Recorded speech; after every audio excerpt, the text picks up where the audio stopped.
कुछ दिन से मेरे पति और बेटी का व्यवहार मुझे पसंद नहीं आ रहा था। दोनों की हद से ज़्यादा नज़दीकियाँ मेरे लिए चिंता का कारण बनती जा रही थीं। यह सब देखकर मैं बहुत ज़्यादा परेशान थी। मुझे कुछ नहीं समझ आ रहा था कि मैं क्या करूं, कैसे इन बातों को अलग करूं। मैंने बेटी की छात्रावास में भेजने का निर्णय ले लिया। तभी अचानक मुझे उन दोनों की असली सच्चाई का पता चला तो मेरे होश उड़ गए। ऋचा लगभग चीखते हुए मैं कमरे से बाहर निकली। अब बस भी करो। कितनी बार समझाया है कि लड़कियों को ऐसे चिल्ला चिल्ला कर बात नहीं करनी चाहिए, पर तुम्हारी खोपड़ी में तो कोई बात समझ में घुसती ही नहीं है। कॉलेज नहीं जाना है क्या? और उत्तम आप भी बस हद कर दें। जवान बेटी के साथ क्या कोई इस तरह से चाह कर भी अपने आप को काबू में नहीं रख पाई? और भराई आवाज में आधी अधूरी ही सही मन की भड़ास हट ही दी। शांत प्रकृति की होने के कारण क्रोधित होती ही मुझे घबराहट सी होने लगती है। इसलिए पल भर में ही लगने लगा कि अंदर कुछ टूटने फूटने लगा है। ऐसा महसूस हो रहा था कि मानो मैं अचानक ही असहाय सी हो गई हूँ। ऋचा और उत्तम की धमा चौकड़ी और घर के कोने में दुबक कर एक दूसरे के कानों में चुपचाप बतियाने की प्रक्रिया ने मुझे ढिंगाल काटना शुरू कर दिया था। अपनी संवेदनाशीलता में मैं स्वयं धराशायी हो गई थी। मेरी आंखें अनायास झलक उठी।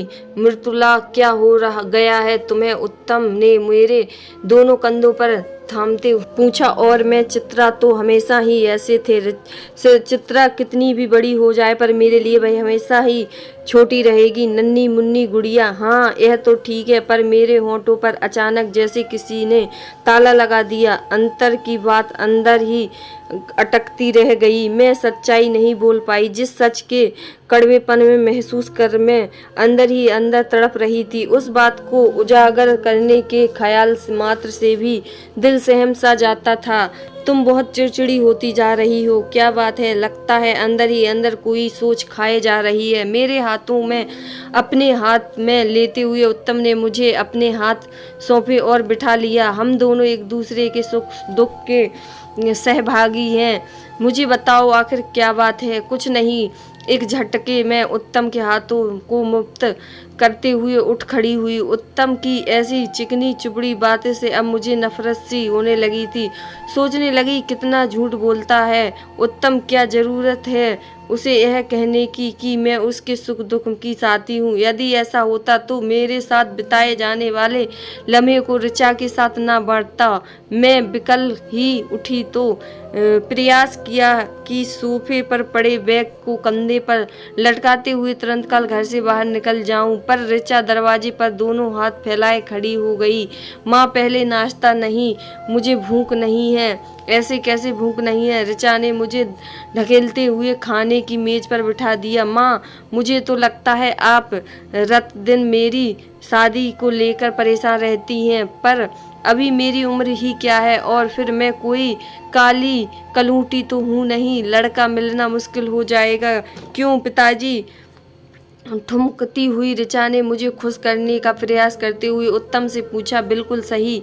पल भर पहले ही मेरे चिंताग्रस्त चेहरे को लेकर बेहद गंभीर हो उठे उत्तम। ऋचा की बात सुनकर फिर से चुलबुले बन बैठे। पर ऋचा, तुम्हारा सिर जिस तरह से मोटा होता जा रहा है, उससे तो लगता है कि तुम्हें कोई अच्छा लड़का मिलने से रहा। माँ, देखो ना, पिताजी हमेशा मुझे मोटी कहकर चिढ़ाते हैं। मेरी प्लेट में गाजर का हलवा परोसती हुई ऋचा बोली। जानती हूँ माँ, पिताजी ने मुझे एक भी चम्मच गाजर का हलवा खाने को नहीं दिया, इसलिए तो मैं इनसे लड़ रही थी। अब तुम ही बताओ, क्या मैं सचमुच इतनी मोटी हूँ? मैं ऋचा के सवाल का कोई जवाब न दे पाई, बस आंखें तरे कर उसकी ओर देखते हुए जलता दिया कि मुझे उस पर बातचीत करने का यह ढंग बिल्कुल पसंद नहीं आया। नाश्ता गले के नीचे नहीं उतर रहा था। मैं खड़ी हुई। यह क्या माँ, पूरा तो खा लो। नहीं, बस रहने दे ऋचा। लगता है तेरी माँ डाइटिंग कर रही है। इन्हें शायद इस बात का डर है कि कहीं तुम खूबसूरती में इनसे बाजी ना मार लो। और दोनों की खनकती हंसी अंगारों की तरह मेरे कानों में टकराई। मैं रो आसी हो उठी। सोचा दौड़कर दम घोटूं, माहौल में बाहर निकल जाऊं, पर अचानक बढ़ते कदम रुक गए। ऋचा तुम भी चलो ना, कॉलेज का समय तो हो गया है। ऋचा को मैं छोड़ दूंगा, तुम जाओ। ऋचा को अपने अंग में समेटते हुए उत्तम ने कहा तो उसका साहस और ऋचा की उन्मुखता से मेरे तन बदन में आग लगा दी।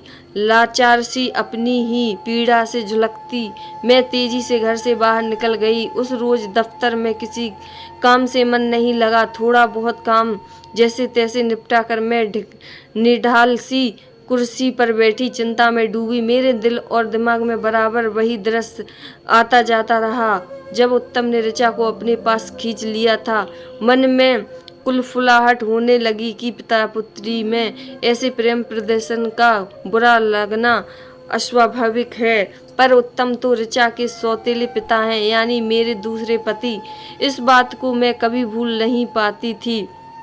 सालों पहले का दृश्य आंखों के आगे साकार हो उठा जब उत्तम सागर की मौत की सूचना देने मेरे घर आया था। विधवा होने की सूचना मिलते ही मैंने दीवारों में बाहें टकराते हुए चूड़ियां तोड़ डाली। इतनी कम उम्र में मेरा जीवन उजड़ गया था। मेरे हृदय में इतनी पीड़ा हो रही थी कि अगर पहाड़ को इतनी पीड़ा हो जाए तो टुकड़े टुकड़े होकर गिर जाता। सागर की देह को देखकर मैं चीख मार मार कर रोने लगी थी। मुझे लगा था मेरे साथ मेरी तरह चित्कार कर रोने वाला उत्तम मेरी पीड़ा का सच्चा सहभागी है। वह बोला, भाभी आप हम कैसे जिएंगे सागर के बगैर? तो मैं 2 कदम भी नहीं चल सकता। उत्तम के असहनीय वार्तालाप ने मुझे मजबूर कर दिया था कि मैं तुरंत काल आंसू पोंछ डालूं और उसको संभालने का प्रयास करूं। बिना कुछ सोचे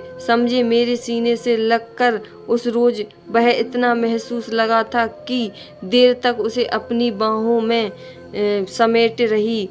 उसके आंसुओं ने मेरे आंचल से चुपके से दोस्ती कर ली थी। उसके बाद उत्तम जब भी आता, कभी मेरे सिर पर हाथ फेर कर संरक्षक बन जाता तो कभी मेरे आगोश में छुपकर एक नन्हा बालक। तब त्रिषा 2 साल की थी। ऋचा के पिता यानी सागर ने मुझे कभी अकेले चलना नहीं सिखाया था। हर वक्त मेरे हाथों को अपने हाथों में लिए चलता था। मैं कभी अलग बगल देखकर यह जानने का प्रयास ही न करती कि जिस राह पर वह मुझे लिए जा रहा है वह कहाँ जा रही खत्म होती है। मेरी आंखें तो सागर के तेजस्वी चेहरे पर टिकी रहती थीं, पर वह अचानक मुझे नन्ही ऋचा के सहारे ऐसी जगह छोड़कर चला गया जहाँ से ना तो मुझे आगे का मार्ग पता था ना पीछे का। आचकचाही सी जब भी मैं इस अनजान शहर में इधर उधर नज़र दौड़ाती तो सिवा उत्तम के कोई और मुझे नज़र ना आता जिसे मेरी आंखें पहचानती हों। मैं उत्तम के सहारे ही मुहताज थी और वह मेरे समीप का। इसलिए तो एक दिन उसने भाभी और आपकी सारी सीमाओं को लांघकर मेरे हाथों को थाम लिया और पूछा, मुझसे शादी करोगी? मैं अचंभित अवाक सी उसे ताकती रह गई। मासूमियत से मेरे सीने से लग जाने वाला उत्तम कभी मेरे सपने यह प्रस्ताव रखेगा, इसकी तो मैं कल्पना ही नहीं की थी। यदि कभी ऐसी कल्पना की होती तो उसके द्वारा पूछे जाने वाले इस संभावित प्रश्न का एक उचित उत्तर भी तैयार रखती, पर मैंने तो इस बारे में कभी सोचा ही नहीं था। समझ में नहीं आ रहा था कि क्या जवाब दूं। मेरे जीवन में सागर की कमी की परिपूर्ति करने की इच्छा रखने वाला उत्तम उस समय मेरे लिए पूजनीय था या एक ओछी प्रकृति वाला स्वार्थी इंसान, मैं समझ नहीं पा रही थी। मुझे संस्कृत के देखकर उसने कहा था, मुदला तुम्हारे साथ मेरा नाम जुड़ गया है। लोग तरह तरह की बातें बनाने लगे हैं। मेरी माँ ने मेरा रिश्ता कहीं और करना चाहा था, पर मैं उसके लिए तैयार नहीं था। तुम कभी यह ना समझना कि मेरे मन में तुम्हारे प्रति जो स्नेह उसमें बसना छुपी है पर किसी और से शादी करके मैं तुम्हारी और ऋचा की देखभाल में असमर्थ हो जाऊंगा। मैं दोनों को असह्य नहीं छोड़ सकता, इसलिए यह प्रस्ताव रखा रहा हूँ। मैं विस्मित सी उसे देखती रह गई। कितना अनोखा और निराला सा था उसका प्रस्ताव। मेरी भावनाओं में, मेरे हृदय में और मेरी आंखों की गहराइयों में उसने कब और कैसे कब्जा कर लिया मैं जान ही नहीं पाई। जब उसने मेरे रोम रोम को जीत लिया था तो इनकार भला मैं किस मुंह से करती। उत्तम के सामने मेरा झुका हुआ सिर मेरी मौन स्वीकृति का सूचक बन गया था और समाज के रीति रिवाजों और दयानुसी परंपराओं से लड़ते हुए उत्तम ने मेरी माँ में तारे सजा दिए। उत्तम ने मेरी और ऋचा की जिंदगी में जिसमें वीरांगनियां आ गई थी बाहर ला दी थी। ऋचा के साथ कभी अनजाने में कोई अन्याय ना हो जाए इस विश्वास को अंजाम देने के लिए उसने कभी एक और बच्चे की इच्छा नहीं की। लेकिन मेरी खुशियों को रोशन करने के लिए अपनी आकांक्षाओं से दीप जलाने वाला उत्तम अचानक बदलने लगा। उसके जीवन में मेरा अस्तित्व धीरे धीरे खत्म होता जा रहा था। अब ऋचा ही उसकी सब कुछ थी। यौवन की दहलीज पर खड़ी ऋचा को अच्छे बुरे की शिक्षा देते हुए हार गई थी, पर वह पिता के साथ करने वाली अपनी शरारतों में जरा सी भी कमी नहीं करती थी। एक पुरुष और एक स्त्री के रिश्ते में थोड़ी सी दूरी कितनी जरूरी है, इस बात को ऋचा और उत्तम ने अंदाज कर दिया था। उन दोनों के बीच यह एक गहन रिश्ता मेरी नजरों में तब संदेहपन उठा था जब उत्तम ने पुरानी फैक्ट्री का काम छोड़कर एक नई फैक्ट्री में नौकरी कर ली। इस नई फैक्ट्री में हमेशा उसकी शिफ्ट ड्यूटी रहती थी और जब रात की ड्यूटी रहती थी तब ऋचा और उत्तम दोपहर को घर पर अकेले ही रहते थे, क्योंकि ऋचा के कॉलेज का समय दोपहर के 1 बजे का ही था। इस एकांत ने उन दोनों के स्नेह को जरा सा परिवर्तन कर दिया था। अब वे एक दूसरे के परम मित्र बन बैठे थे। शाम सुबह ऋचा के आगे पीछे लगा रहता था, कभी उसके गोरे गालों चिकोटी काट लेता तो कभी उसकी कमर में हाथ डालकर उसे अपने अंग में भर लेता। जब भी उत्तम ऐसा करता मेरे दिल पर जोर की चोट लगती। पहली बार मेरा माथा तब ठनका जब एक दोपहर सिर दर्द के कारण मैं जल्दी घर लौट आई और ऋचा को उस रोज अपने शयन कक्ष में सोया पाया। उसके बाद मेरे सिर में दर्द हुआ या नहीं मुझे याद ही नहीं, क्योंकि जब वह कहीं गहरी चोट लगती है तब पहले वाली चोट की पीड़ा अपेक्षाकृत कम हो जाती है और यही मेरे साथ भी हुआ। तब मैं मन में ही सस्य भरा हुआ था कि कहीं सौतेले पिता और पुत्री के बीच कुछ अनौचित तो नहीं। तब से मैंने उन दोनों के व्यवहार पर अपनी तेज तरार नज़रों से जासूसी शुरू कर दी और यही पाया कि वे एकांत प्रिय हो चले हैं। कुल 3 सदस्य वाले छोटे से परिवार में भी उन्हें दखलंदाजी की भू आती थी, इसलिए वे कभी छत पर तो कभी बगीचे के किसी कोने में दुबक जाते थे। कभी उनके बीच एक रहस्यमयी खामोशी तो कभी लोकलाज के सारे बंधनों को भूलकर वे एक दूसरे से अलिंगबद्ध हो प्रेमालाप करते। उनके बीच में उपेक्षित थी। यह विचार मेरी आंखों में गीला किए जा रहा था। जी तो यही चाह रहा था कि खूब रोऊं, पर कार्यालय में मेरा टोना अशोभनीय कहलाता, इसलिए अपनी भावनाओं को संयत करने का प्रयास किया। जब से मेरे मन में उत्तम और ऋचा को लेकर संशय जागा तब से मैं लगातार यह प्रयास कर रही थी कि ऋचा के लिए जल्दी से योग्य लड़का तलाश लूं। सभी दोस्तों और रिश्तेदारों से मैंने इस संबंध में बात की थी और सभी से यह आग्रह किया था कि ऋचा के लिए लड़का तलाशने में भी मेरी सहायता करें। घड़ी पर ध्यान गया तो शाम के 5 बज गए थे। घर जाने का समय हो गया था, पर घर शब्द से मुझे चिढ़ सी होने लगी थी। घर तो वह जगह होती है जहाँ हर कोने में स्नेह, विश्वास और त्याग की भावना भरी हुई हो।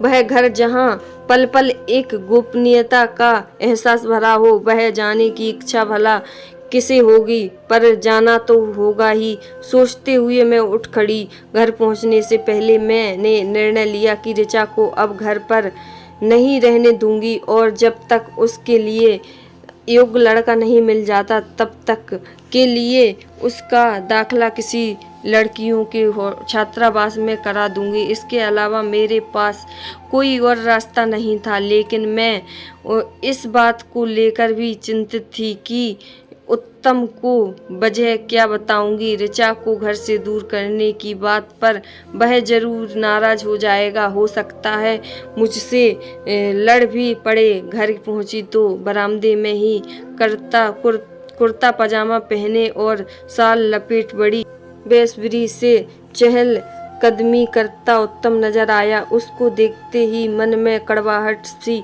भर गई।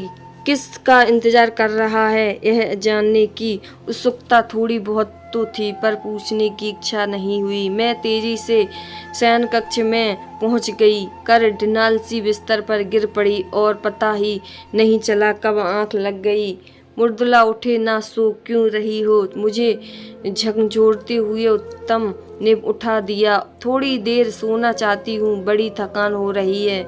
मैंने बेरुखी से अपनी बात कह दी और यह जतला दिया कि उसकी बात मैं मानना नहीं चाहती। मुर्दुला इस बार जरा सख्ती से उसने मुझे चीख कर उठा दिया। मैं अचकचाई सी उठ बैठी और उत्तम के इस अजीब गरीब व्यवहार के कारण विस्मित सी उसे ताकती रह गई। तभी तुम सूग नहीं सकती, जल्दी से मुंह हाथ धोकर तैयार हो जाओ, नीचे मेहमान तुम्हारा इंतजार कर रहे हैं। कौन मेहमान? हमारी ऋचा का भावी पति अपने माता पिता के साथ आया है। क्या? मैं आंखें फाड़े उत्तम को देखती रह गई। तुमने पहले क्यों नहीं बताया? मैं तुम्हारा ही तो इंतजार कर रहा था। मैं ऋचा मिलकर तुम्हें सरप्राइज देना चाहते थे, इसलिए तुम्हें पहले से नहीं बताया। इस लड़के की ऋचा ने स्वयं पसंद किया है। पिछले महीने जब उसने मुझे यह बात बताई, तब मैंने निर्णय लिया कि अकेले ही पहले उस लड़के को परखूंगा मैं, और यदि वह हमारी बेटी के योग्य सिद्ध हुआ तो फिर तुम्हें बताऊंगा मैं। पिछले 15 दिनों से इसी काम में लगा हुआ था।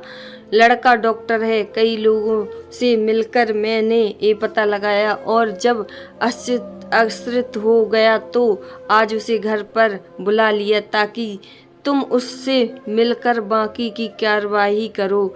मैं हैरानी से उत्तम को देखती रह गई। आज हम दोनों का इरादा तुमको सरप्राइज देने का था, पर तुम इतनी थकी सी लगी कि पल भर के लिए तो हम भी परेशान हो गए। लड़के वाले शादी के लिए जल्दी कर रहे हैं। एक बार बेटी का बोझ सिर से उतर जाए, फिर मेरी जिंदगी में सिर्फ तुम रह जाओगी। अभी शायद मेरा प्यार बट गया है, इसलिए तुम्हारी तकलीफ को देखकर भी कुछ नहीं कर पा रहा हूँ था, पर कुछ दिनों बाद मेरी जिंदगी तुम अकेली रह जाओगी, तब मैं तुम्हें कभी परेशान नहीं होने दूंगा। अच्छा, अब जल्दी से तैयार हो जाओ। मेरे गले को थपथपाते हुए उत्तम बोला और बाहर निकल गया। ऋचा के प्रति उत्तम के निश्चल स्नेह को देखकर मेरा सिर शर्म से झुक गया। मैं सोचने लगी कि कितने गंदे हो गए थे मेरे विचार कि मुझे सरप्राइज देने की उनकी चुपचाप तैयारी में उनका अपचितनक प्रमालाप नजर आया। बहुत प्रयास किया कि अपने आप को संभाल लूं, पर रो ही पड़ी। जल्दी ही आंसुओं से मन का सारा मैल धो डाला था। मैंने जल्दी अपने आंसू साफ किए और जल्दी से हाथ मुंह धोकर तैयार होकर नीचे आई। नीचे लड़का माता पिता के साथ आया था। लड़का देखने में बहुत अच्छा था। पहली ही नज़र में मुझे वह पसंद आ गया। ऋचा भी तैयार हो गई, बहुत सुंदर लग रही थी। लड़की की फैमिली सब भी थे। मुझे ऋचा की पसंद पर गर्व था। सारी बातें तय हो गईं और जल्दी ही दोनों की शादी धूमधाम से कर दी और ऋचा विवाह कर अपनी ससुराल चली गई। अब इस घर में मैं और उत्तम रह गए थे। उत्तम मेरा बहुत ध्यान रखते। उम्र के इस पड़ाव पर जब आपको एक ऐसे साथी की ज़रूरत पड़ती है जो आपका बहुत अच्छे से तरह से ध्यान रखे, ऐसा ही साथी मुझे उत्तम के रूप में मिल गया था। परंतु अभी भी मेरा यही कहना है कि रिश्तों की मर्यादा को अपनाए रखना जरूरी है। हर रिश्ते की अपनी मर्यादा है और उस मर्यादा में हम सबको रहना चाहिए ताकि आपके प्रति किसी दूसरे के मन में गलत विचार ना आए।